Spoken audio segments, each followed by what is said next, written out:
Hello, my dear friends.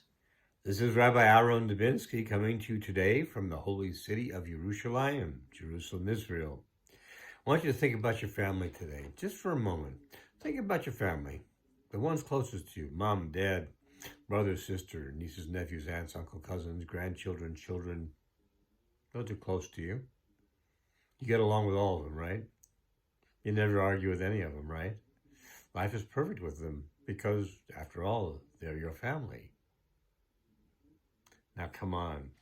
You know, and I know, that's not how life is. We argue, we have discussions, we have disagreements, we have situations where we just don't get along with each other. What do we do about it? Well, Torah has been very specific over the last few weeks and is trying to give us some ideas on this.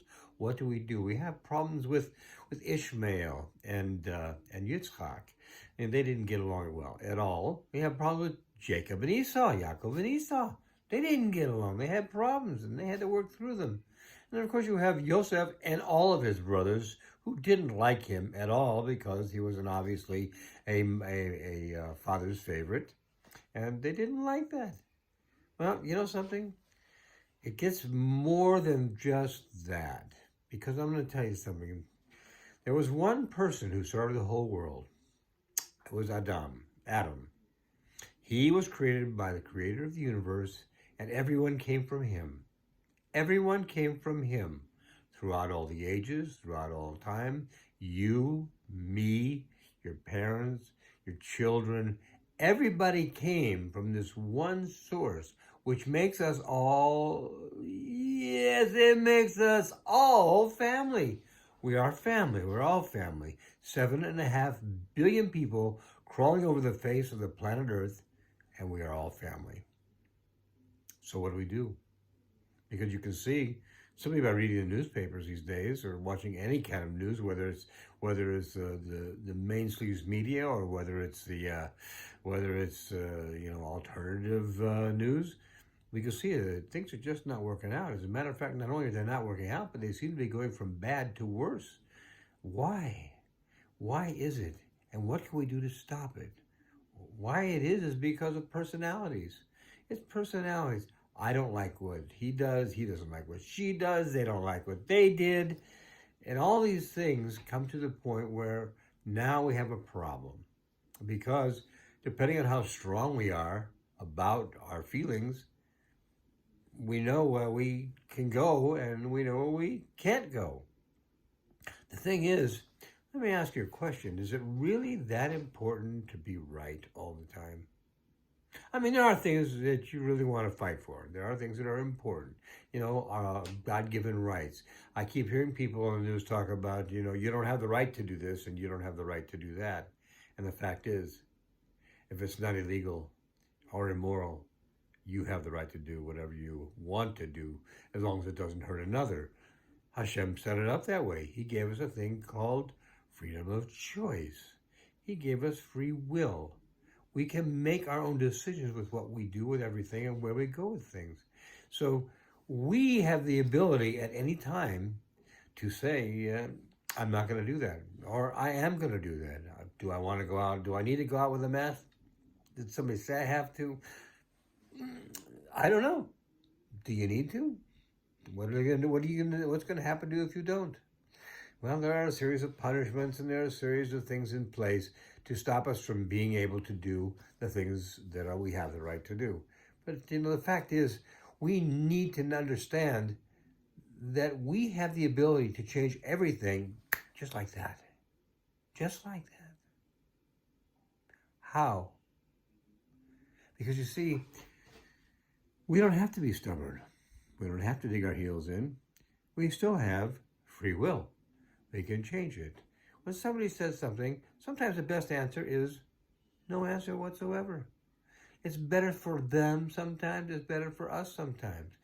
And the fact is, when somebody throws things at us, when somebody comes out and calls us a name, says that we should do something else, is mean to us, etc., they're in fact, what they're doing is they're sending a package, a very nasty package, of things that they expect us to take delivery of. So here's my advice to us all. Refuse delivery. If it's something nasty and you don't want it, Let it go back. Return to sender. Let it go back to them. So that you understand you have the right to decide how you feel. We all do. It's a matter of choice. We don't have to take what people give us and say, oh gosh, I feel terrible now that somebody told me that. Somebody told you something. You know what it is? It's an opinion. It's their opinion. You have opinions. They have opinions. And as I've told you before, opinions are like belly buttons. Everybody has one. And they're not all terrific. So when someone gives us something that we don't want, we return it. Say, thank you very much, but I don't believe that. When you want to give somebody advice and you're not sure how they're going to take it, why don't you ask their permission first before you just spew it out and put it out there? Because what you may say may be very upsetting to somebody. You can say to them in a very nice way, do you mind if I give you some advice on this? Do you mind if I give you my opinion on this? Do you mind if I... Here's the whole thing. Remember that all you can ever give is your opinion. You know why? Because that's the only opinion you have. Your opinion. And you know what? I hate to be the one to break this to us all, but it's not always right. It's not even always best. It's just always ours. It's an opinion. And what we need to do is control these things, because if we don't control them, the fact is things can get pretty heated and get pretty nasty out there. Now you've got this country wants to fight that country. This country wants to fight this country. This company, this group of people inside of this country want to take over this country. A group of people inside of another country want to take over that country, but the people who live there, they don't want them to take that over. It's time for dialogue, not for name calling. It's a time for dialogue. It's a time to say, this is how I feel, and this is why I feel this way. What do you think? And always answer that. Ask that question, and always ask, what do you think? If you expect to get a positive response out of somebody, the best way to do that is to say, I'd like to know what you think too. And then you have a basis of starting.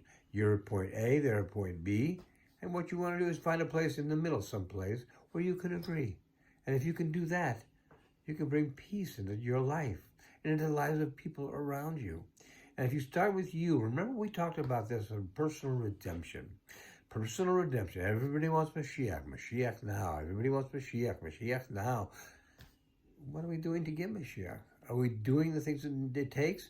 Are we living the kind of life that Mashiach would want to be a part of it? Do we want to be able to say we are ready for Mashiach? Then what do we have to do? Remember, you know the answer to this question. We have to act as if Mashiach was coming immediately and we are getting everything prepared right now. Is he coming tomorrow? I don't know. Coming next week? I don't know. I don't know. You don't know. Nobody knows. All the people who predict don't know. The fact of the matter is, we're even forbidden to say, this is when he's coming. You can't do it. We need to expect him every day, but we don't get to predict when he's coming. When he's coming, he comes. And when he's here, I guarantee you, you will know, I will know, we will all know. And if that's what we want to do, is we want to get our world straightened up first. You want to get a mess straightened up? Straighten up your own mess first. Go to your own house, clean house, get rid of the bad things, get rid of the bad thoughts, get rid of the bad things that you would say to people. Change your own life. Let's change our lives so that we are the kind of people that would want to bring Mashiach and Mashiach would want to come to. So what do? We have to start watching what we say. Sometimes the more we say, the worse it gets. My grandfather used to always say that you are the master of the unspoken word. But the spoken word is the master of you. And you can't unring a bell. Once you said something, it's out there. Now, all you can do at that point is apologize for it, try to walk it back. But the fact is, if we're just careful in the beginning, we won't have to do any of that. The important thing is, we need to take care of ourselves, get our lives in order. To help the people around us get their lives in order. And then get the whole world to get its lives in order. If we bring the world to order, if we stop beating up on each other and killing each other and being mean to each other and being so opinionated with each other, if we can do that and bring peace into our lives and the lives of those around us and the lives of those around them, we will indeed bring the coming of the Mashiach Tzidkenu and the building of the third Beit HaMikdash. rabbiaharon. Be well, my friends. It is a time now, just before Chanukah, Nisim v'niflaot, miracles and wonders. Now is the time to get your house in order. Now is the time to take advantage of what Hashem has given us as a gift, a time of miracles and wonders, and let's use them to bring about the coming of Mashiach Tzidkenu and the third Beit HaMikdash. rabbiaharon. Be well, have a good Shabbos, and have a great, most wonderful Chanukah. God bless.